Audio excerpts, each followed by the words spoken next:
The mounted collar choke is one of the most powerful and one of the most proven effective chokes in jiu-jitsu or in all of martial arts. Roger Gracie, one of the best of all time, famously submitted all of his opponents at the Black Belt World Championship using this choke. It's on most fundamentals curriculums in America, and it works against the elite of the elite, and so that's a powerful choke.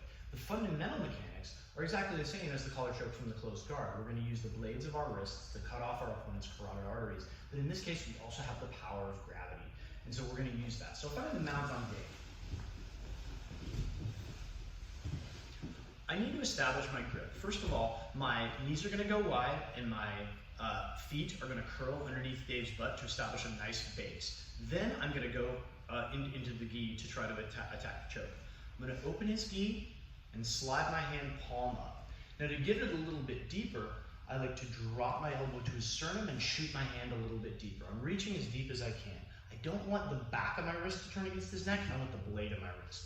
And here's the thing, if you know from the escapes videos that the human body's a table, we have 4 posts, I've just given away one of my posts. So if I stay here, Dave's gonna bump me that way and I'm gonna go over. So immediately after I establish this grip, I'm gonna overcompensate my weight to this side. I'm gonna put my head and hand on the mat. So now if Dave starts to bridge, he can't really make me go anywhere. I would keep my head flat down like that, but for the sake of teaching, I'm gonna have it up. I'm gonna hang out here and cook him for a while, just kind of let him carry my weight. When I am ready, I'm going to windshield wiper my hand, lifting it about a centimeter off the mat and switching sides. And when I do that, I'm going to overcompensate my weight to that side. So it looks like this. And now my weight's on this side. So if he tries to take me that way, my weight is based on both sides. Now we're going to finish the choke. I'm going to use my forearm to shave him, turning his head the other way. And I'm going to bring the blade of my wrist against his neck as I catch the scruff of his gi. Sometimes guys will put their thumb in. The gi gets too tight for that a lot of times, and I just like to catch the gi. The gi in this case is holding the choke. We're not choking him with his gi. So now we're going to use the same mechanic that we did for the collar choke from the guard, but instead we're going to bring our elbows to our hips by moving our body forward, and I'm going to try to put my head on the mat. When you have the choke correctly, then you're never going to be able to actually put your head on the mat. If you have it that tight, just that motion of coming forward is going to be what finishes the choke. I want to explain something I alluded to earlier. Almost all collar chokes are about pulling the points of your elbows to your hip bones. That's what we do from the closed guard. In this case, we don't have to pull, we just have to move our body forward. And that's what connects our elbows to our hip bones and cuts off his flow of blood. So I'm going to open his gi so I can slide it in. A lot of times, I will either drop the sternum, which raises, or I'll give him a little what I call a lure and cast motion, like you're fishing, kind of shake and shoot. But I really need to get this grip to be a deep and viable threat. Immediately, I overcompensate my weight, my head goes down and my hand goes out.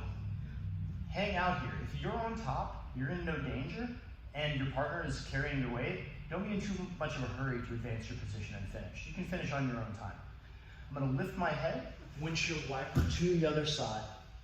Use my forearm to gently shave him, changing his head angle. My blade of my wrist connects to his neck. Now, I'm just going to lift that up so that it doesn't go unconscious. I'm not going to put my head on this side. Whatever side my choking hand is on, I'm going to put my head on the opposite side. As I go forward, my partner taps. This should feel effortless. If you have to be pulling with your hands, then you need to work a little bit more on getting the initial grip. Anything you don't get on the front end with technique, you have to make up on the back end with force, but that's not what jiu-jitsu is about.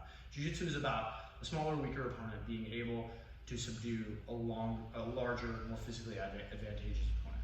And so that's what this mountain collar choke is all about. So one more time, without the talking.